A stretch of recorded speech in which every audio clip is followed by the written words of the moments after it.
Hello there. This video is going to be covering American submarines of World War II. We're going to start here with the Baleo class.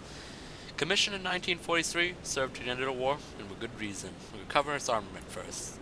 We'll start off with the deck gun here, 5 inches. Nothing to be laughed at, that's for sure. Put big holes in those merchants. You got your 40mm Bofors, still nothing to be laughed at. You can definitely put down a couple small ships with this thing. Just look at those rounds. Pretty big. They'll hurt you bad. You know, back here we have the 20mm machine guns, double-barreled, 120 rounds per gun. They were decent at fending off those aircraft, but generally the submarine would just dive away before the aircraft could do anything about it. Alright, and then now we'll go to the torpedoes, because that's what submarines are known for. You got your 6 torpedo tubes up front here, and you got 4 in the back.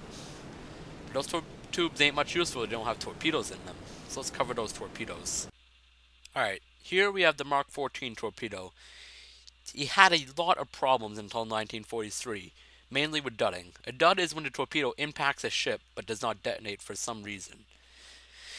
The BDU, which was the maker of the torpedoes, refused that it was their fault and that they were blaming the skippers, and they refused to do any testing until 1943. And this cost a lot of skippers their lives, and this let a lot of Japanese merchants get away. But at 1943, they finally dry fired a couple of them at a cliff off of Hawaii and figured out that the detonator was not made out of strong enough material, so they replaced it with a material that was used to make aircraft propellers. Now the torpedo actually started to work. Once it started working, it was a very effective torpedo. Good range, good speed, powerful warhead. Took down a lot of merchants and served for a while. One of the problems though with the Mark 14 that could never be rectified was the torpedo wake it left. See this little stream right here? You can see that from quite the distance. A vigilant watchman would be able to see that coming towards the ship, alert the captain, and the ship could take evasive maneuvers, which would result in a miss and a very upset submarine. So how do you rectify that, asked? Well, that's where the Mark 18 comes in. This here is a Mark 18 torpedo. It was electrically powered, so that means it left no wake that could be visibly spotted from the surface. It did not have the range or speed of the Mark 14, but it makes up for that with its ability to not be evaded. As you can see, when we go above, no wake. You won't see it coming until it's too late. This here is a Mark 27 Cutie torpedo. A very interesting torpedo, I must say. It was electrically powered like its Mark 18 brother, but much smaller. Very small warhead, only 100 pounds.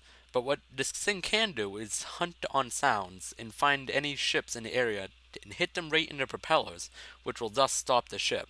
This is best used for hunting destroyers. Take out the propellers, your submarine can easily dive away. Because, you know, when a destroyer can't move, can't depth charge you. One of the most important parts of a submarine is its ability to dive.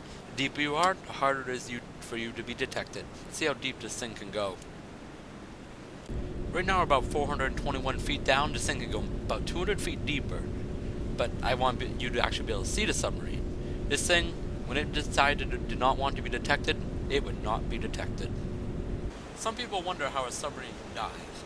It's actually fairly simple when you look at it. There's things called ballast tanks inside the submarine that will fill up with water to give it negative buoyancy to help it go down. Plus there are these things right here, they'll fold out, dive they'll be like a rudder on the aircraft. They'll let it control itself underwater. Got one back here too. See? Over to parts of the submarine now. This right here, this is called the conning tower. It's where the watchmen go up to, look around, see what's around, you know. Mount a couple guns on it too. You got your radar on it, communication devices, all the good stuff like that. There's also a control room inside of here, you know, where they control stuff. These little holes along the side of the submarine, they're pretty simple. They just let the water drain out of the submarine. That way it can maintain its negative buoyancy, because a lot of times you want to be on the surface. If you wonder what that smoke is, that's the diesel engines from what is it, the sub running. On the surface it uses diesel engines, not below the surface it uses electric. That way it's harder to be detected. Plus the diesel's in the air. That's something you can't get. That's not abundant at 400 feet depth. The paint scheme here, this paint scheme used after 1943. Blue on the sides, black on the top. This was what was found to be best for hiding and being undetectable on the surface. Mostly used for nighttime convoy tasks where a submarine would stay on the surface. I'm getting some frame lag here, sorry. Hold on. Not sure what was causing that, but anyways, the blue, that way it's hard to see from the side, black, hard to see from above. This was best for remaining undetected on the surface at night. One of the other things that Vallejo was known for was wolf pack attacks. Wolf pack is when a bunch of submarines group up to like 20 submarines. I think that's the biggest wolf pack. They would go find a merchant convoy, intercept it, lie in wait. You get 20 submarines attacking your 50 merchant ships. Not many people are going to survive. You only have 3 or 2 destroyers guarding it. They can only attack 1 or 2 submarines at a time. There's not much you can do to the merchant.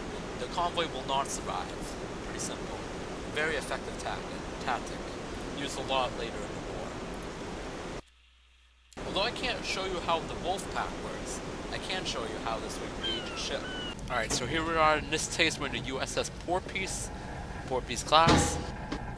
Not as advanced as the Vallejo. It's made a little bit after World War I, but it'll do for this scenario. Now here we have a Japanese ship. Looks like a cruiser to me. I'm going to identify it. Got a little book right here. It's not a battleship. Definitely not a fleet carrier. Though it does have some little seaplanes, if you can see them right there. Those were used for scouting mostly. Though in the end they really weren't that useful. Japanese did have a lot of silly ideas. Alright, definitely say this is the cruiser we're going to be shooting at today. The ING Mogami. 13,000 tons, that's pretty big, not gonna lie. Probably about 10 times bigger than my submarine. So, you know, surface engagement, bad idea. Now, we have the little targeting data computer up here. This will let us, this does all the math for us, it gets us the range. And since we know the math height, there's some formulas you can use when doing this right here. Get you the range. This right here is just guesswork. This is telling the torpedo how far ahead pretty much I'm going to have to lead besides the speed. Give it an angle like that right now. Get taking our range measurement. See what the speed says. 16 knots. That's reasonable. Or later on, some skippers got experience enough to actually judge ship speed by the bow wake. And although I'm not really at that point, I can definitely say by that bow wake, this could definitely be going around 16 knots. Alright, we're going to wait for this guy to approach a little bit more of a favorable firing position. Speed up time a little because it's a game. Real life, they didn't have time compression. I had to wait the whole 40 days to get to the patrol zone. Alright, let's finalize the solution. Now he's going about like this. 90-degree angle, that's very good. Taking our range measurement. What's it say now? 16 knots still? I'll take it. Alright, put the position keeper on. That way the torpedoes know where to go. Set them to high speed contact. The contact influences the magnetic detonators does not work very well. And I do not want my torpedoes to premature. Premature is when it explodes early before it hits the target. Now I'm willing to bet you a couple of these will dud, and that will be a shame. But still, enough should detonate to cause enough damage to this guy. This right here, spread dial, lets us move with... Oh. Alright, sorry, my recording software is being a bit annoying, but I think I rectified the issue. Nope. Alright, sorry about that, having some technical difficulties, but we're back here. Torpedoes are fired and heading towards this ship, this cruiser. These little guys are probably going to spot the torpedoes, but I doubt they will spot them in time to save the ship. Fired off 4 torpedoes here. They're in a fairly similar path, so can't really tell the difference. But should be quite devastating once they do hit. And the lag is back. I can't do anything about it. I'm sorry. Might get a couple duds here, but we should still do enough damage to cause them to sink. 1 hit.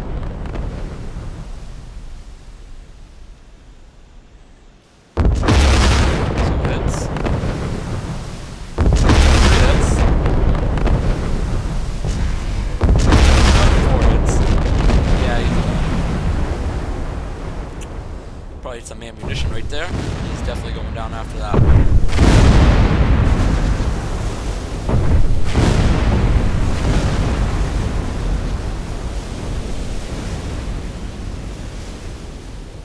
Well, that's American submarines for you. Pretty good fleet boats, I must admit. Good range, good everything. No point in the war were they really that bad. To start, the S-18, S-42 were World War One boats, but they still did pretty good considering they're World War One. They're good at what they were meant to do, coastal patrol. So definitely fared better than U-boats. We had fairly low amount of casualties when compared to those U-boats, especially in the later war. Japanese never really evolved enough to get our submarines that were 600 feet down. But I'll just leave you with this nice piece of handiwork. Oh, that's the mission ending screen. Well, that's American submarines. Good war.